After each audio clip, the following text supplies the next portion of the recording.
सो हे hello what's up guys. तो आज हम फिर से थोड़ा स्कैरी टाइप पे रिएक्शन करने वाले हैं। ओमेगल हॉरर स्टोरी जो है स्कैरी पंपकिन की ओर से ये प्रोवाइड किया गया है, प्रोवाइड नहीं मतलब बनाया गया है, तो उसी पे आज हम लोग रिएक्ट करने वाले हैं। तो ज़्यादा बकबक ना करके चलिए देख लेते हैं वीडियो। ओके।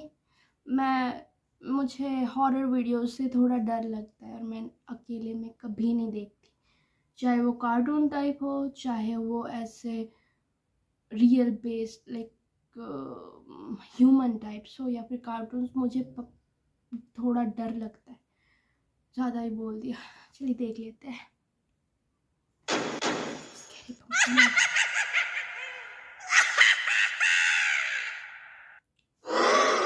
इस कहानी के लेखक हैं धीरज कुमार सालुंके। आदर्श, विशाल, आकाश और टोनी चारों दोस्त आदर्श के कमरे में बैठे हुए थे। आज आदर्श के घर वाले घर पर नहीं थे।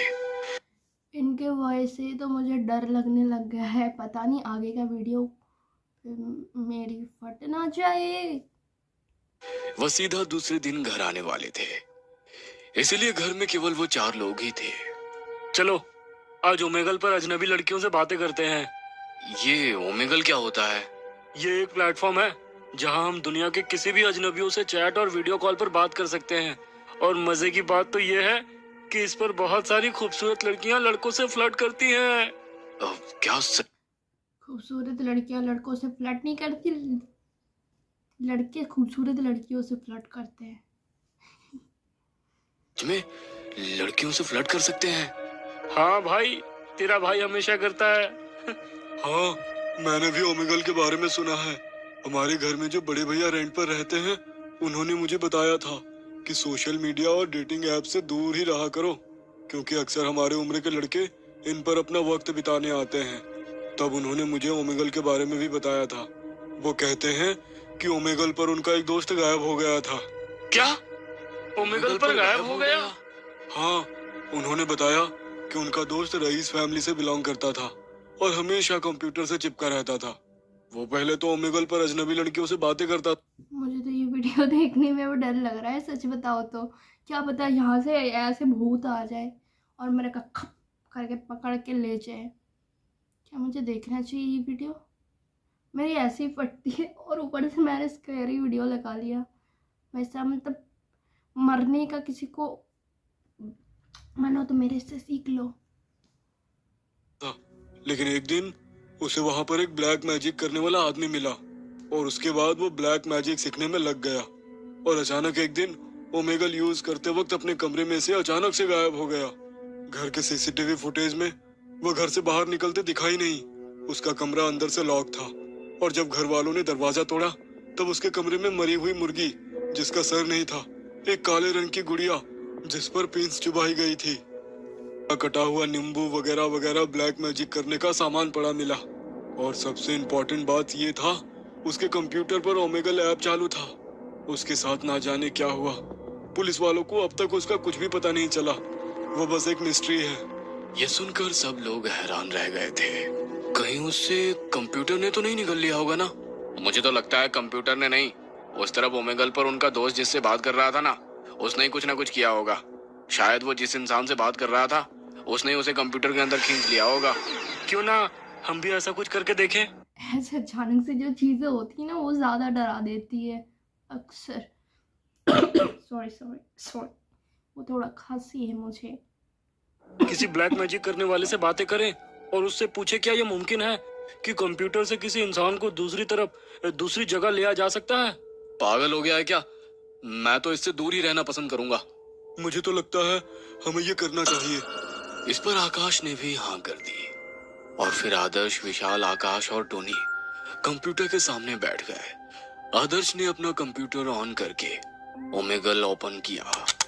उसने कॉमन इंटरेस्ट में ब्लैक मैजिक टाइप कर दिया और फिर उन्हें स्क्रीन पर एक औरत दिखाई दी जो कैमरे के बिल्कुल सामने बैठी हुई थी। वो एक बड़े से कमरे में कुर्सी पर बैठी हुई थी। कंप्यूटर के काफी आगे बैठने के कारण उसके पीछे का कुछ दिखाई नहीं दे रहा था। वह दिखने में काफी ज्यादा सुंदर थी।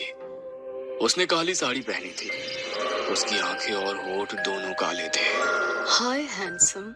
उस औरत ने हाय करते हुए मीठी आवाज में बोला। इस पर ये सभी लोग जवाब देते हुए हाय बोले। मुझे ये वीडियो देख के ऐसा क्यों लग रहा है ये बेस्ड ऑन भाभी लवर्स पे बनाया। Sorry for instruction. तो मुझे लगा तो मैंने बता दिया, बस ऐसा लग रहा है जैसे भाभी लवर पे ये वीडियो बनाया गया है। हर किसी को लग रहा था कि उसने उसे हाय बोला, इसलिए हर कोई मन ही मन खुश हो रहा था। आप कहाँ रहती हो? मैं तो आप सबके दिल में रहती हूँ। ये सुन चारों खुश हो गए और शर्माने लगे। क्या आप काला जादू कर?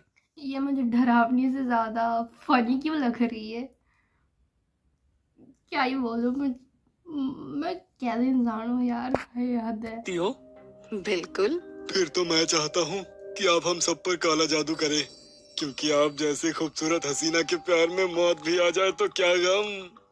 टोनी उस औरत के साथ फ्लर्ट करते हुए बोला। इस पर चारों दोस्त हंसने लगे। वो औरत भी ये सुनकर शर्मा रही थी। ठीक है, मैं आप सभी हैंडसम पर काला जादू करूंगी, लेकिन आपको एक लाइन मुझसे हाथ जोड़ते हुए कहनी होगी। वो औरत बड़े प्यार से मुस्कुराते हुए बोली। और वो लाइन क्या है? आप सब लोग हाथ जोड़िए और बोलिए, रोशनी, मैं अपने आप को तुम्हें सौंपता हूँ, मैं अब तुम्हारा हूँ। वो औरत फिर एक बार प्यार से बोली और फिर उसने अपने हाथ में एक नींबू पकड़ लिया। आदर्श, विशाल और टोनी तीनों को लगा कि वो औरत उनके साथ फ्लर्ट कर रही है, लेकिन आकाश चौकन्ना था। उसे उस लाइन में कुछ गड़बड़ दिखाई दे रही थी। ठीक है, अभी बोल देते हैं। नहीं आदर्श, मुझे कुछ ठीक नहीं लग रहा है, वो लाइन मत दोहराना। इसीलिए कहते हैं चश्मे पहने लोग ज्यादा समझदार होते हैं। लाइफ का न्यू लेसन मैंने दिया है, सीख लो, चश्मे वाले लोगों की बात ज्यादा सुना करो, अकॉर्डिंग टू बिना चश्मे वालों की बातों से, ठीक है? अरे फट्टू, पागल है क्या? पहली बार किसी सुंदर औरत से फ्लर्ट करने को मिल रहा है, उसमें भी तेरी फट रही है। चुपचाप हाथ जोड़ के लाइन दोहरा, वरना मैं विशाल को बता दूंगा कि तू उसके क्रश के साथ उससे छुप छुप कर बातें करता है और उससे अकेले में मिलता भी है। आदर्श धीमी आवाज में आकाश की कानों में बोला। यह सुन आकाश कुछ डर सा गया, क्योंकि वो नहीं चाहता था कि विशाल को इसके बारे में पता चले। ओ ठीक है, आकाश ने कहा और वो मान गया। हरामी दोस्तों से बच के रहिए गाइस, वरना क्या पता आपकी गर्लफ्रेंड को भी लेके फरार हो जाए। ये कलयुग है दोस्तों, सावधान रहिए, सतर्क रहिए। इसके बाद चारों ने अपने हाथ जोड़े और उस औरत की तरफ देखते हुए एक साथ बोले, रोशनी, मैं अपने आप को तुम्हें सौंपता हूँ, अब मैं तुम्हारा हूँ। ये सुन वो औरत मुस्कुराई और उसने अपने हाथ में रखा नींबू अपने मुंह के सामने लाया और कुछ मंत्र बोलने लगी। और फिर उसने एक चाकू से उस नींबू को काटा और वो नींबू खून की तरह लाल दिखाई देने लगा। यह देख चारों घबरा गए। हैं? ये तुमने कैसे किया? आदर्श ने पूछा, लेकिन उसने कुछ भी जवाब नहीं दिया। उसने अपने बगल में पड़ी एक काली गुड़िया उठाई और बोली, आकाश। और फिर उसने उस पर वो खूनी नींबू की बूंदें डाली और उसे बाजू में रख दिया। ये देख आकाश घबरा गया। ये तुम क्या कर रही हो? आकाश ने कहा, लेकिन उस औरत ने उसका कुछ भी नहीं जवाब दिया। उसके बाद उसने दूसरी काली गुड़िया उठाई और बोली, विशाल। और उस गुड़िया पर भी कटे हुए खूनी नींबू की बूंदें डाली। ये देख विशाल भी घबरा गया। चिल करो दोस्तों, कुछ नहीं होगा, काला जादू वादू कुछ नहीं होता। आदर्श हंसते हुए बोला। उसके बाद उस औरत ने 2 गुड़िया उठाई और टोनी और आदर्श का नाम लेकर उस पर नींबू की बूंदें डाली। क्या तुम काला जादू देखोगे? हाँ, सभी ने हाँ कहा। और उस औरत ने बाईं हाथ में एक गुड़िया उठाई और बोली, ये आकाश है। और फिर उसने उस गुड़िया के माथे पर टेबल पर रखी काली राख से तिलक किया और इधर आकाश के माथे पर तिलक आ गया। यह देख चारों चौंक गए। आकाश, तेरे माथे पर तिलक लग चुका है। वो औरत इस पर भी नहीं रुकी, उसने सभी गुड़िया के माथे पर वो तिलक लगाया। आकाश, आदर्श, विशाल और टोनी ने भी वो तिलक अपने माथे से मिटाने की कोशिश की, लेकिन वो तिलक माथे से छूट नहीं रहा था। वो चारों डर गए थे। इसे ही कहते हैं खुद के पैर पे कुल्हाड़ी मारना। ये तुमने कैसे किया? ये तो कुछ भी नहीं है, आगे आगे देखो होता है क्या। वो औरत मुस्कुराते हुए बोली और चारों गुड़िया उठाकर वो कुर्सी से उठ गई। उसने कुर्सी कैमरे के आगे से हटाई और खुद भी स्क्रीन से बाहर हो गई।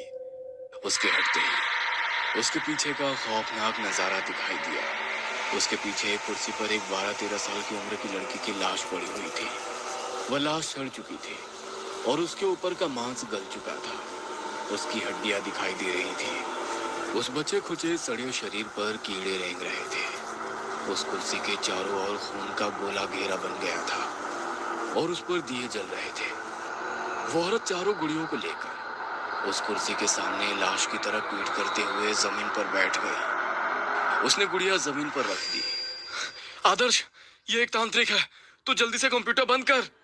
आदर्श ने माउस को हाथ लगाया ही था कि तभी वो औरत बोल पड़ी। आदर्श, खबरदार, तुम्हारी गुड़िया मेरे पास है।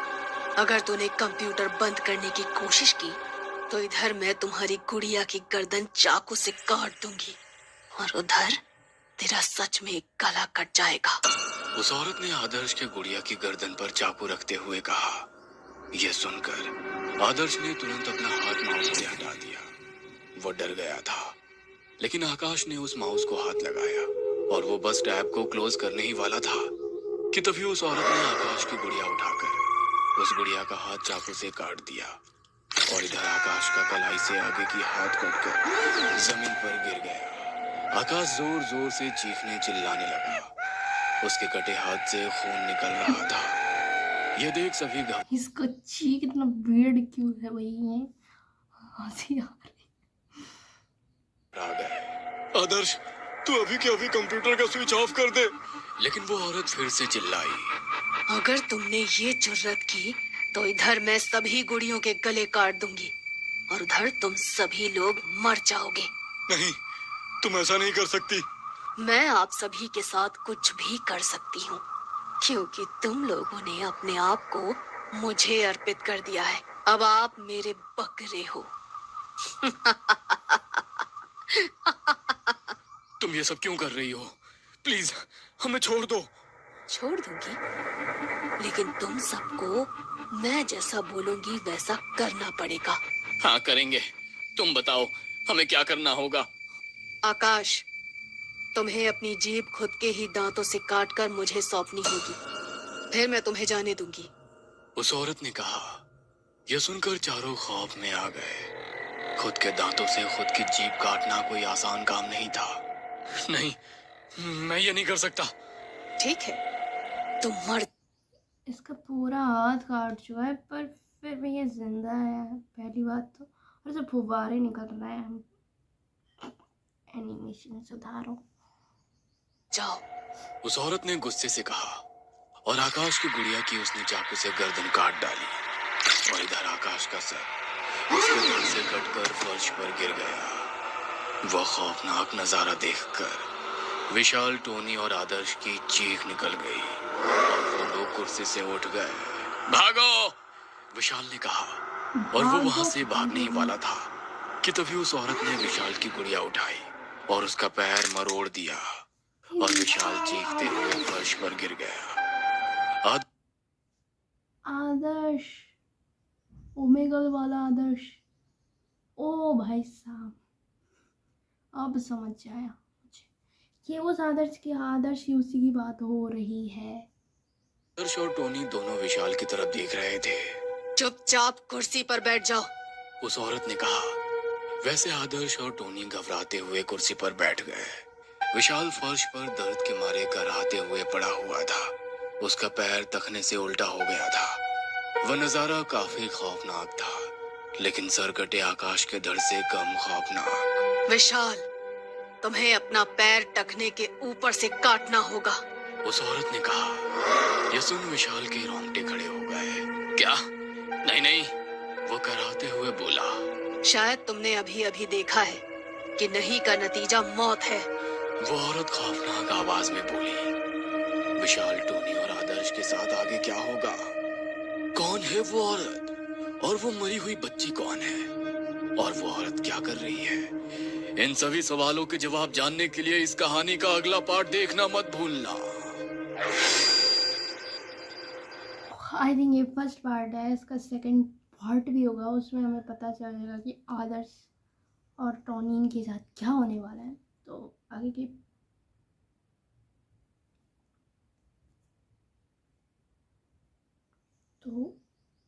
पार्ट के लिए आप लोग सब्सक्राइब करके रख सकते हैं।